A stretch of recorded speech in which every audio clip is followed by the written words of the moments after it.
यहाँ पर ड्रामा के स्टार्टिंग में हमारा हीरो रस्सी से बंधा हुआ होता है। वो भी स्विमिंग पूल के अंदर बंधा हुआ होता है। वह बाहर निकलने की कोशिश करता है पर वह निकल नहीं पा रहा होता है। उसी वक्त वहाँ पर एक लड़की आती है उसे बचाने के लिए। वो लड़की कहती है, मैं तुम्हें बहुत ज़्यादा प्यार करती हूँ, मैं तुम्हारे साथ अच्छे से रहूंगी। फिर उसको किस कर देती है। उसने किस तो कर लिया, बचा भी लिया होगा। फिर आते हैं हम प्रेजेंट टाइम में। लगभग इन्होंने शादी भी कर ली है। यहाँ पर फिर से वह दोनों किस करते हैं। यहाँ पर दोनों कार में होते हैं और बातें करते हैं। उसकी बच्ची कहती है, मुझे दादी से बहुत डर लगता है। उसकी माँ कहती है, तुम्हें उनसे डर क्यों लगता है, वो तुम्हारी दादी है। यून कहती है, बट आप भी उनसे डरती हो। उसकी माँ कहती है, तुम्हें ऐसा क्यों लगता है। फिर वह अपने ससुराल पहुँच जाती है। दादी कहती है, तुमने लोगों को ट्रीट करना नहीं सीखा, क्योंकि इसको न्यू ईयर पर नहीं बुलाना अभी भी उसको याद है। दादी कहती है, बताओ ऐसा कौन था जो कि यहाँ पर आने की जिद कर रहा था। उसकी माँ कहती है, यूँ ना, वो दिखाओ जिसकी तुमने प्रैक्टिस की थी। उसकी बेटी डर रही होती है। उसकी बेटी कहती है, दादी जी आई लव यू। उसकी दादी कहती है, अंदर चलते हैं, मैं थक गई हूँ। यून कहती है, वह मुझे पसंद नहीं करते। उसकी माँ कहती है, नहीं बाबा, ऐसी कोई बात नहीं है, तुम कोशिश करती रहो, वह एक दिन जरूर समझेगी।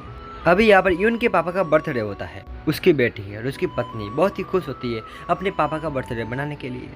यहाँ पर वे तीनों तो बहुत ही खुशी खुशी जन्मदिन मनाते हैं, पर दादा दादी को कोई भी फर्क नहीं होता है। उनको थोड़ा भी मज़ा नहीं आ रहा होता है, एकदम चुपचाप बैठे होते हैं। उसकी बेटी कहती है, हैप्पी बर्थडे पापा, आपका गिफ्ट मैं खुद हूँ। उसके पापा कहते हैं, मुझे ये गिफ्ट बहुत ही प्यारा है।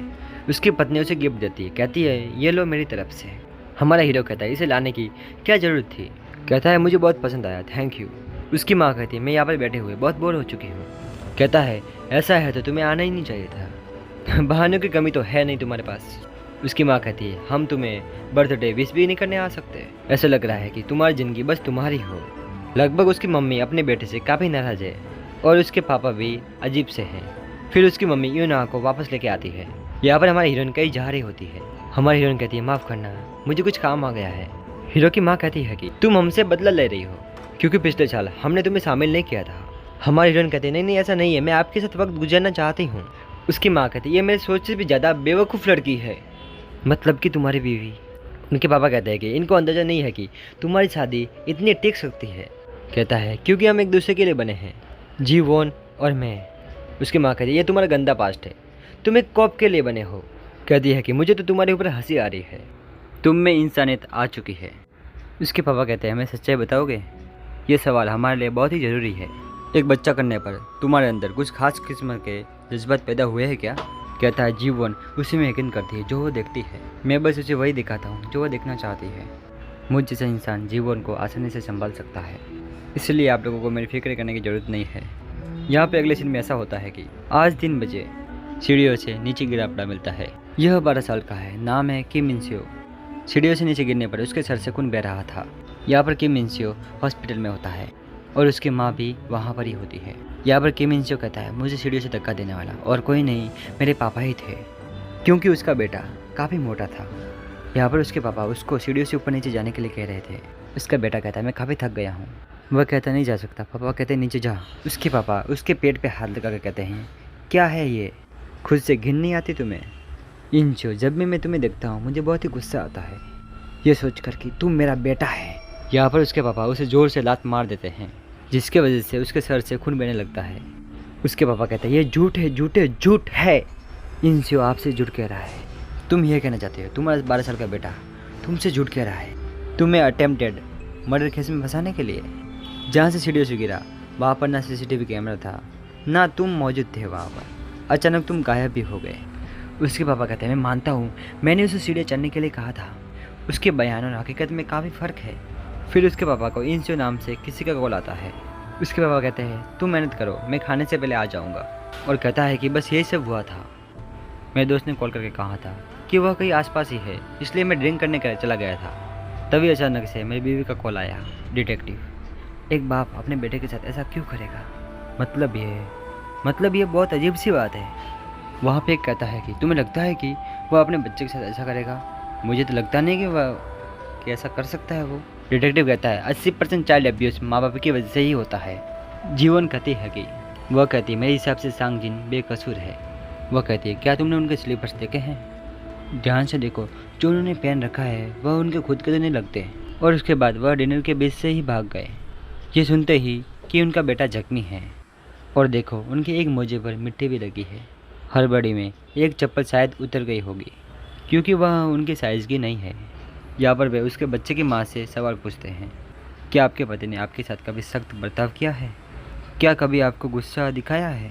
वह कहती है कि वे सख्ती रहते थे और जब चीज़ें उल्टी हो जाए तो वे गुस्सा करते थे। जीवन कहती है, मिस्टर गो आप सुन रही हो? हमारी हीरोइन कहती है, मैं जानती हूँ हालत बहुत नाजुक है लेकिन आपका बयान आवश्यक है। उसकी माँ कहती है, डिटेक्टिव मेरा इंसियो झूठ बोलने वालों में से नहीं है, वह बहुत ही अच्छा बच्चा है। जीवन कहता है, क्या तुम्हें लगता है कि तुम्हारा पति खुद ही अपने बच्चे को चोट पहुँचा सकते हैं? वह कहती है, ऐसा क्या सवाल है, हमारे परिवार में कोई तकलीफ नहीं है, आज तक ऐसा कुछ भी नहीं हुआ है।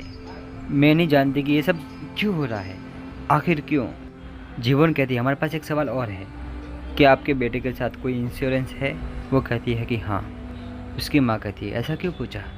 यहाँ पर इतने बैठकर बातें कर रहे होते हैं उसी केस के बारे में जो कि सॉल्व नहीं हो रहा है। इसकी राय भी काफ़ी अलग है और उन दोनों की राय भी काफ़ी अलग है। वह हमारे हीरो से कहती है कि तुम्हें पता है कि अजीब सी चीज़ क्या है इस केस की? बच्चे की माँ और परफेक्टर्स की बेबी, उसका बेटा मरते मरते बचा, उसने अपने बाप पर ही इल्ज़ाम लगा दिया, बट वह जिद पे अड़ी हुई है कि उनके घर में कोई तकलीफ नहीं है। क्या तुम्हें अजीब नहीं लगता? वह इतनी लापरवाह कैसे हो सकती है? वह कुछ तो छुपा रही है। हमारा हीरो कहता है, तुम यहाँ पर चेंज करने आई थी, वो भी इस वक्त? कहती है, अच्छा तुम्हारे मम्मी पापा मुझ पर गुस्सा होंगे ना? हमारा हीरो कहता है, उनकी बातें दिल पे मत लो।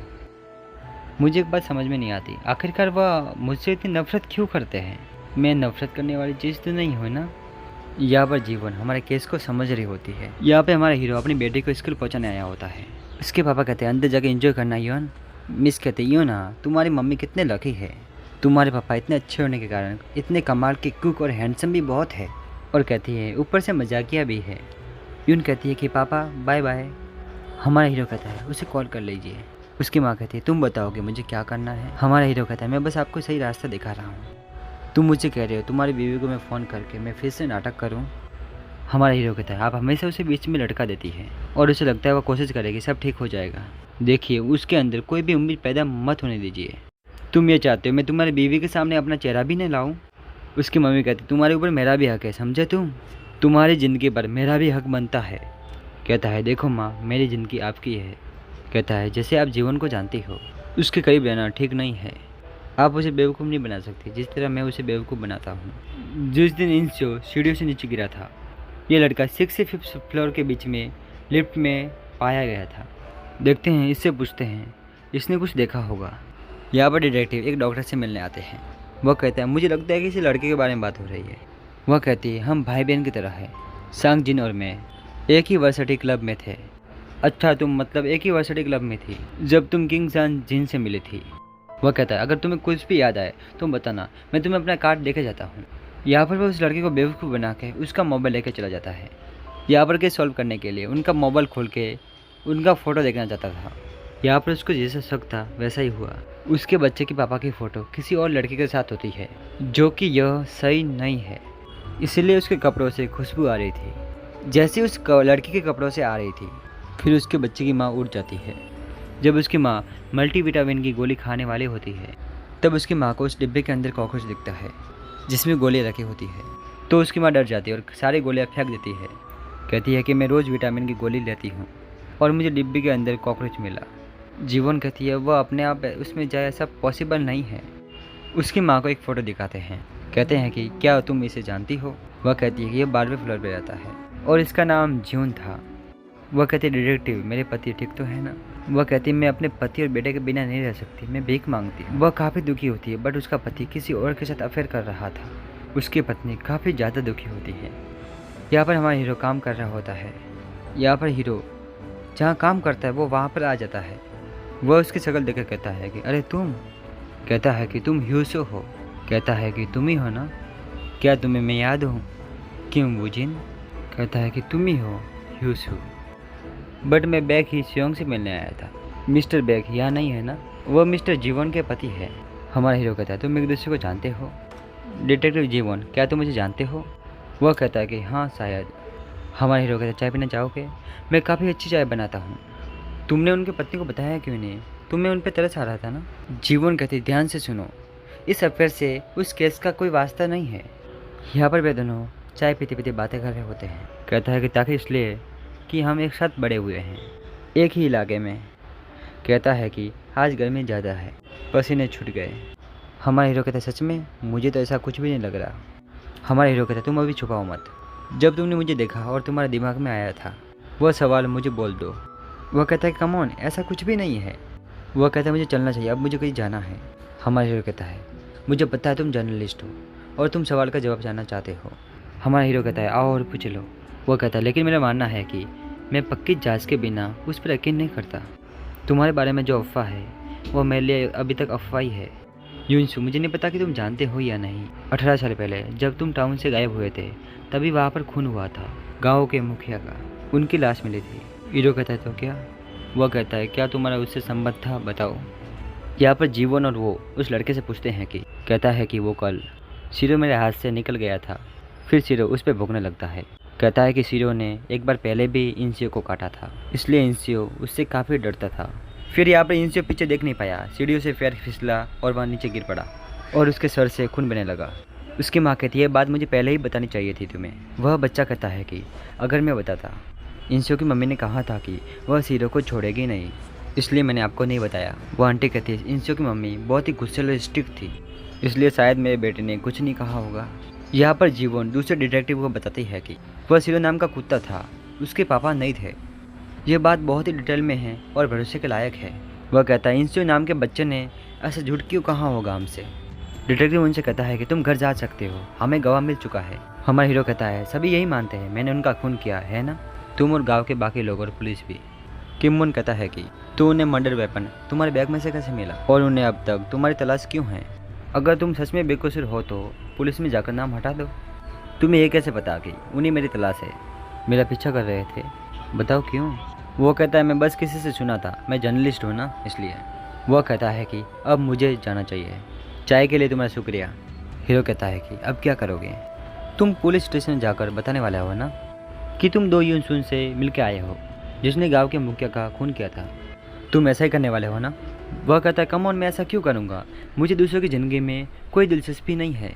हमारा हीरो कहता है मेरे बारे में तुम्हें सब पता है, अपने बारे में भी कुछ बताओ। वह कहता है कि कुछ खास नहीं है। हमारा हीरो कहता है कि तुम्हारी शादी हो गई?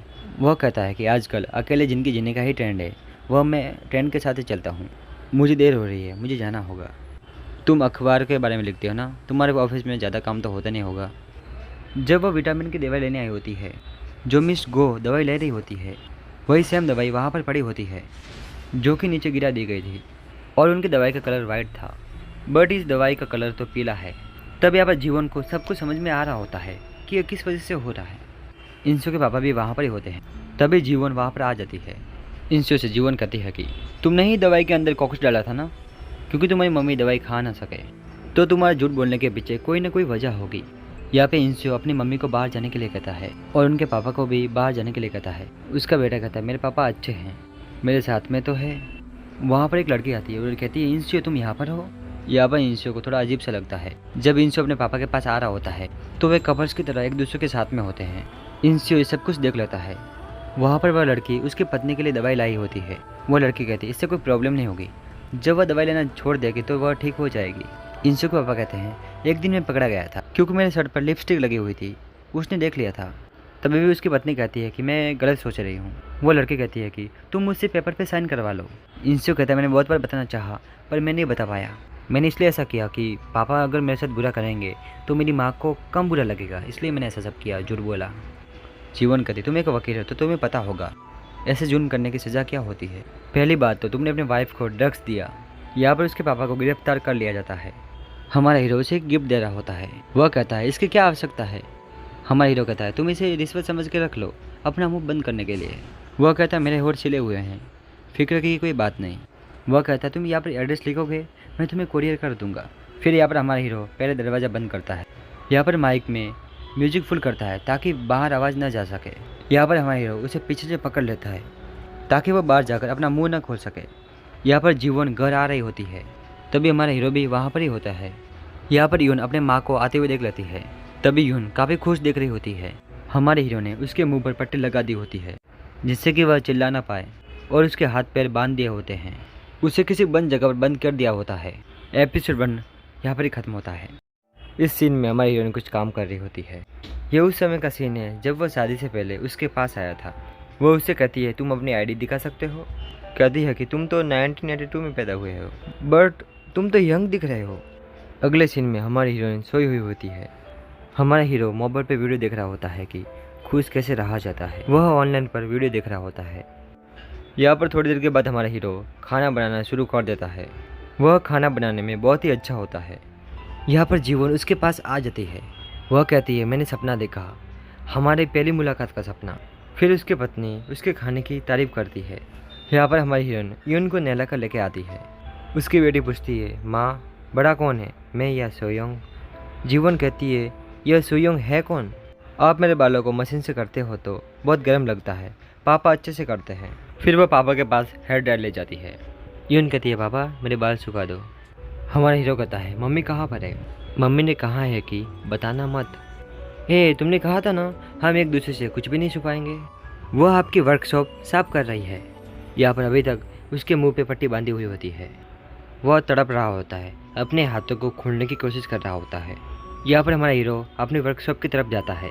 यहाँ पर हमारा हीरो जीवन के पास आता है। वह कब के बारे में पूछती है जब टूट गया था उसको पकड़ते वक्त। कहता है कि वो जरा मैं लापरवाह हो गया था, हाँ इसे मुझे वापस कर दो। कहता है चलो चलकर खाना खाते हैं नहीं तो ठंडा हो जाएगा। जीवन कहती है तुमने चाय किसके साथ पी थी? हमारा हीरो कहता है कि कोई कस्टमर था। जीवन कहती है कोई कस्टमर तो पक्का नहीं होगा, जरूर तुम्हारा कोई खास होगा। तो तुमने पिया किसके साथ था? ऐसे बहुत से लोग तो नहीं है तुम्हारे खास। हमारा हीरो कहता है कि दोस्त था।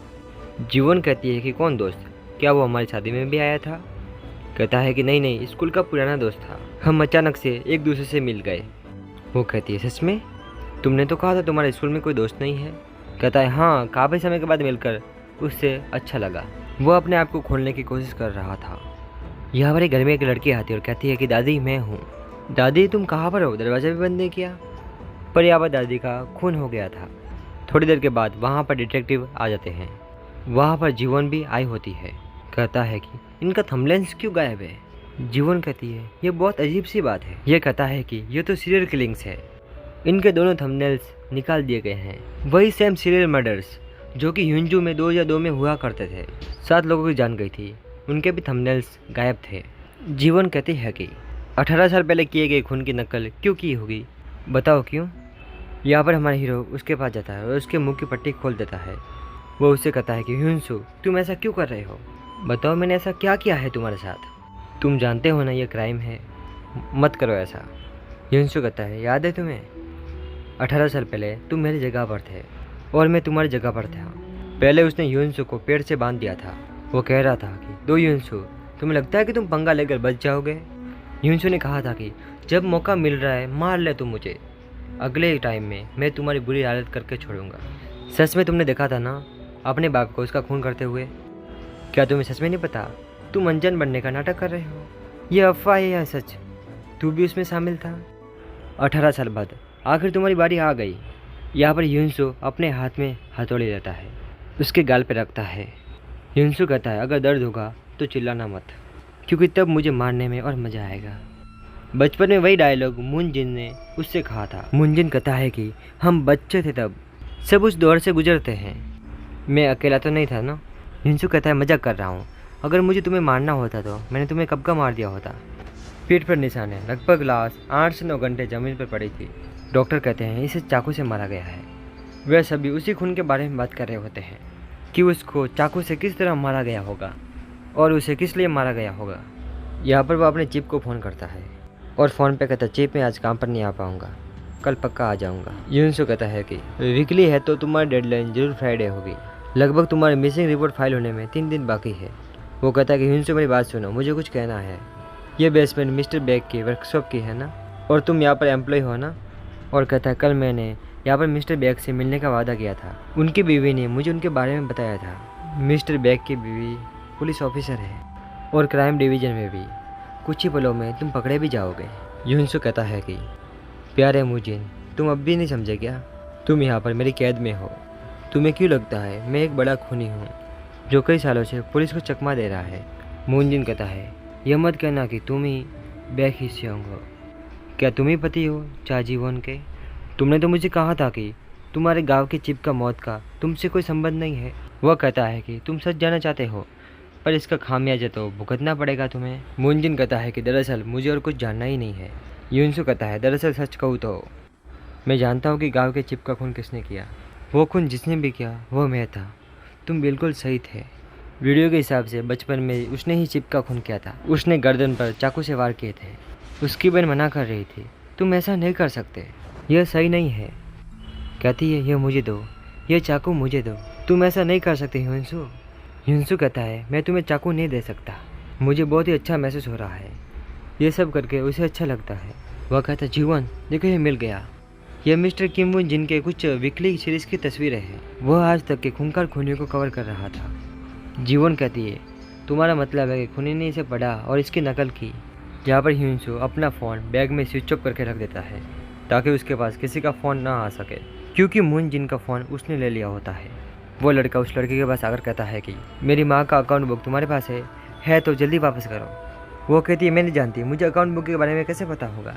वो कहता है तुम्हें नहीं पता तो किसे पता होगा, मेरी माँ तुम्हें हर चीज़ बताया करती थी। कहती है ज़रा होश में आइए, तुम्हें पता है उन्हें तुम्हारी कितनी फिक्र थी। यहाँ पर वह उससे अकाउंट बुक लेने के लिए ज़बरदस्ती करता है। तभी वहाँ पर डिटेक्टिव आ जाता है। कहती है वह अपने बेटे के जुए के लत से हमेशा परेशान रहा करती थी। कहती है बट आप यहाँ कैसे, बताइए। यहाँ पर डिटेक्टिव उससे सबूत लेने के लिए आया होता है। यून को उस बच्चे ने नाक में मारा होता है। जीवन कहती है आप यून से माफ़ी मांगो, बट उसकी मम्मी कहती है मेरी बेटी माफ़ी नहीं मांगेगी। जीवन कहती है बट उसने उसको मारा और काफ़ी खून भी बह रहा है। उसकी मम्मी माफ़ी मांगने से साफ इनकार कर देती है, बट यहाँ पर यून की कोई गलती नहीं होती है। फिर वहाँ पर ह्यूनसु आता है। कहता है मैंने सब सुना क्या हुआ था, और कहता है कि मैं माफ़ी चाहता हूँ। वो कहती है कि हाँ ठीक है। कहता है कि यूना चलो सुयन से माफ़ी मांग लो। यूना कहती है यह मेरी गलती है, मुझे माफ़ कर दो। बिना किसी गलती के माफ़ी मंगवा दी जाती है। जीवन को ये बिल्कुल भी अच्छा नहीं लगता है। कहती है यूना का जज्बात का क्या, हमें वहाँ पर झुकने की क्या ज़रूरत थी। कहता है कि यूना ने ही पहले सुयंग की चीज़ों से छेड़छाड़ की थी। जीवन कहती है पर डॉल को छूने पर दोस्त को मुक्का मार देना, क्या तुम्हारे हिसाब से ये सही है। जीवन कहती है यूना के बारे में क्या, तुम्हें पता है यूना कितनी दुखी है तुम्हारी वजह से, और तुम उसकी दुनिया हो। यहाँ पर जीवन को डॉक्टर का कॉल आता है। कहती है कि हमने थंबनेल्स की जांच की है, वह निशान लिपस्टिक का है। उसके पापा कहते हैं तुम खा क्यों नहीं रही हो, ये तो तुम्हारा फेवरेट है ना। यूना कहती है मेरे फेवरेट आप हो पापा, पर आपको मुझसे ज़्यादा वह सुयोंग पसंद है। कहते हैं कि क्या कहा, ऐसा कुछ भी नहीं है, मैं हमेशा तुम्हारे साइड हूँ, इसलिए मैंने तुम्हें गुड गर्ल बनाया तुम्हारी रेपुटेशन के लिए। कहते हैं कि तुम्हें पता है कि रेपुटेशन क्या होता है। इसका मतलब है कि अगर कुछ बुरा होता है तो लोग तुम्हारे ऊपर शक नहीं करेंगे। अगर तुम्हारी रेपुटेशन ख़राब हुई तो सबसे पहले शक तुम पर ही जाएगा। और आज जो भी हुआ सुयिंग और उसकी मम्मी की रेपुटेशन ख़राब हुई है। सुयिंग कहते जो भी हो, नाक भी मेरी टूटी और माफ़ी भी मैंने मांगी, ये तो सही नहीं है ना। उसके पापा कहते हैं कि सुयिंग रोते रोते गई और कह रही थी कि उसकी डॉल गुम हो गई है, बट वह डॉल यून के पापा ने ही चुरा कर बाहर फेंक दी थी बदला पूरा करने के लिए। यहाँ पर डिटेक्टिव उसके माँ के बेटे से कहता है कि उसकी माँ ने अपनी सारी जायदाद कांगसू वेलफेयर सेंटर के नाम से कर दी थी। वह कहता है कि सच में ऐसा हुआ है। वो कहता है कि बकवास है, पर ऐसा कैसे हो सकता है। वह कहता है यह सब कुछ उस लड़के का किया धरा है, मैं ये बात अच्छे से जानता हूँ। डिटेक्टिव कहता है हमारे पास पक्के सबूत है, तुम्हारे बीच बहस भी हो रही थी। वो कहता है तो तुम मुझ पर शक कर रहे हो। हीरो कॉल पे कहता है कि अगर आप मेरे साथ नहीं होती तो पता नहीं मेरा क्या होता। वह कहती है कि आप मेरी बेटी का ख्याल परी की तरह रखते हो। जो ये कॉल पे बात कर रही होती है यह यून की नानी होती है। वह कहता है कि यूनसु पानी पिलाओ मुझे, नहीं तो मैं मर जाऊंगा। बट पहले यूनसु पूछता है यह क्या है, तुम इससे क्यों मिलने वाले थे। फिर कहता है कि उसने कहा था उसके पास एक स्टोरी है, तो मुझसे उसने मिलने का प्लान किया था। या यूनसु पूछता है कि कैसी स्टोरी। मुंजिन कहता है पहले मुझे थोड़ा पानी दो। वह कहता है मैंने तुम्हें कुछ बताया है और बदले में तुम्हें मुझे कुछ देना होगा। फिर यूनसु उसे थोड़ा पानी पिलाता है। उसने उसके बाप और उसके बारे में कुछ लिखा था, एक न्यूज़ आर्टिकल लिखा था। यूनसु कहता है तुम्हारे मिलने का प्लान कब का था। मुंजिन कहता है कि आज का। इस वाले सीन में जीवन कार से बाहर आती है। वह उस लड़की से मिलती है जो कि उसके माँ के पास रहती थी। कहती है कि मिस्टर पार्क से यंग और मैं कंगसू स्टेशन से हूँ। वह लड़की बड़े प्यार से कहती है मैं आपकी क्या हेल्प कर सकती हूँ। वह कहती है कि हमें उनसे फीमेल डीएनए के ट्रेसेस मिले हैं जो कि खूनी के हो सकते हैं। सभी फीमेल्स का हम डीएनए ले रहे हैं, हम तुम्हारे पास भी इसी वजह से आए हैं। बाकी डिटेक्टिव उसी लड़की का फुटेज देख रहे होते हैं सीसीटीवी कैमरे में। उसने कपड़े एक ही दिन में 2 बार पलटी करके पहने होते हैं, एक सीधी बार एक उल्टी बार, समझे ना आप? क्योंकि खून करने के बाद उसने कपड़े पलटकर वही पहन लिए थे, क्योंकि उसके कपड़े पे खून करने के बाद खून लगा हो सकता है। मतलब कि पार्क से यंग खून करने के बाद सीधे अपने घर चली गई थी। कहता है मुझे लगता है उसके हाथ में जो है उसी में खून करने के वेपन्स और थंबनेल्स होंगे। यहाँ पर ह्यूनसू मुंजिन बन के उससे मिलने आया होता है। मुंजिन के मोबाइल से उसे कॉल करता है। वह कहता है मैं किसी दूसरे केस में फंसा हूँ, मैं नहीं आ पाऊंगा, मुझे तुम माफ़ करना। और कहता है क्या वो बात मुझे फ़ोन पर कह सकते हो? वह कहता है बिल्कुल, ये ठीक रहेगा। दो ह्यूनसू 2002 की गर्मियों में लापता हुआ था। ह्यूनसू के पास उस वक्त आईडी नहीं थी। किम को शक हुआ था कि वह कुछ राज छुपा रहा है। मुझे नहीं पता था कि उसने खून किया है, नहीं तो मैं उसकी रिपोर्ट पुलिस में करता। मुझे यह भी नहीं पता था कि उसका बाप खूनी है, मतलब वो उसी का बेटा है। कहता है ह्यूनसू अजीब सा था, पर वह आम लोगों की तरह ही था। 3 साल पहले हमने एक मूवी देखी थी। वह मुझे कहने लगा कौन से सीन में हंसना है और रोना है। यह बात मुझे बहुत ही अजीब सी लगी। वे लोग कह रहे होते हैं कि उस लड़के के घर के बाहर निकलने के बाद से कोई सबूत नहीं है। उसको पता होगा कि वह सीसीटीवी में आ सकती है, तो वह सबूत घर में तो छुपाएगी नहीं। कहता है मुझे यकीन है वो कभी तो घर से निकली होगी। जब उसने पहले उससे बात की थी तो वह बात याद करता है। उस लड़के ने कहा था कि मैंने कल रात एक टूटता तारा देखा था, ऐसा लगा कि कल वह मुझे अलविदा कह रहा हो। तो यहाँ पर डिटेक्टिव को शक होता है कि वह बिल्डिंग के टेरेस पे गई होगी। तो फिर यहाँ पर वह टेरेस पे जाता है, तो इससे साफ पता चलता है कि वह रात में टेरेस पे गई होगी, क्योंकि वह खून करने के बाद घर से बाहर नहीं गई है।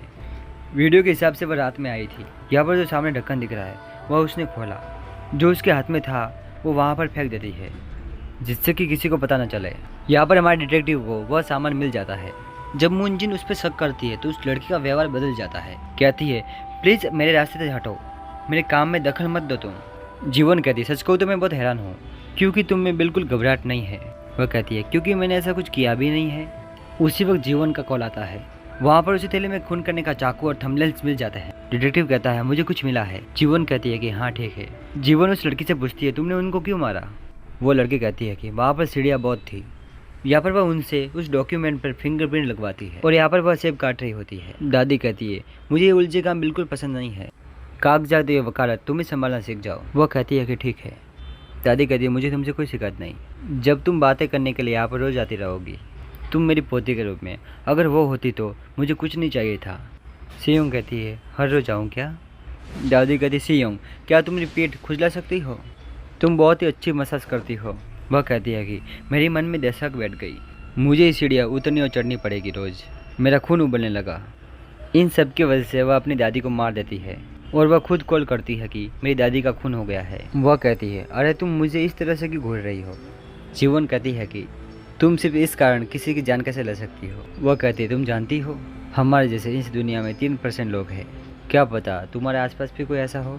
वह कहता है पिछले 1 महीने से मुझे टेलीफोन फ़ोन से कोई कॉल करता है। तो उसने कहा कि वह दो ह्यूनसू बोल रहा है। दो ह्यूनसू उसको रोज़ कॉल करता है और कहता है कि मैं रोज़ तुम्हारे खुश होने का इंतज़ार कर रहा था।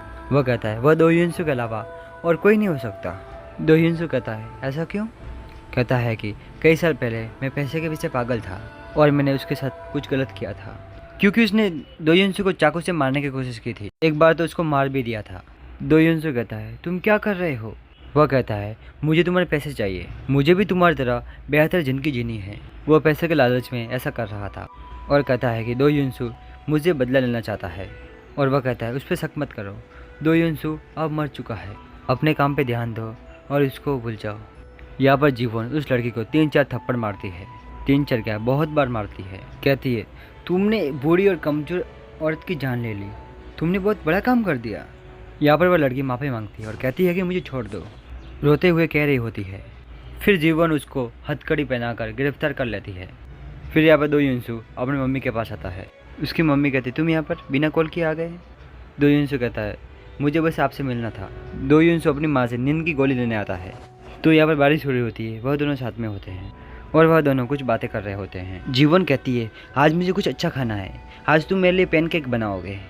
यहाँ पर रेस्टोरेंट में एक आदमी फ़ोन देख रहा होता है, उसमें सीरियल किलर वाली न्यूज़ आ रही होती है और उसकी दुकान में काला रेनकोट पहन के एक आदमी आता है कुछ खरीदने के लिए। फिर वह ब्लाउन डोंग नाम का कुछ बाय करता है। वही आदमी जिसे धमकी मिली थी वह रेस्टोरेंट में बैठा होता है, दो ह्यूनसू के बारे में कुछ पढ़ रहा होता है। फिर वो अपने मोबाइल से कॉल करता है। कहता है, हेलो मिस्टर किम, मैं नाम सुन गिल बोल रहा हूँ। कहता है, दरअसल एक बात थी जो मैं आपको बताना चाहता हूँ। मुझे लगता है आपको ये जाननी चाहिए। यह कुछ ऐसा है जो कि मैंने हाल ही में सुना था, पर यह सच है। दो यूसुन ने अपने पिताजी का साथ दिया। फिर वह रेनकोट पहन के नाम सुन गिल के पास आ जाता है। कहता है, मेरा मतलब सीरियल किलिंग से है, आप सुनकर भी चौंक जाएंगे। मैं उस वक्त घबराया हुआ था, इसलिए मैंने आपको बता नहीं पाया। जब वो अंदर आता है तो नाम सुन गिल डर जाता है। कॉल पे कहता, मिस्टर किम आप सुन रहे हो ना, दो यूसु यहाँ पर है, ऐसा कहकर कॉल काट देता है। तो फिर वहाँ पर ही नाम सुन गिल का खून हो जाता है। यहाँ पर जीवन सोई होती है और उठकर कहती है, मैं सोई कब? रात के 3:30 बजे होते हैं। फिर वह दरवाज़ा खोल के बाहर जाती है। यहाँ पर थोड़ी देर के बाद दरवाज़ा खुलता है। जीवन दरवाजे की तरफ ही देख रही थी। वह और कोई नहीं, दो यूनसो ही होता है। इतनी रात को बाहर से घर आता है।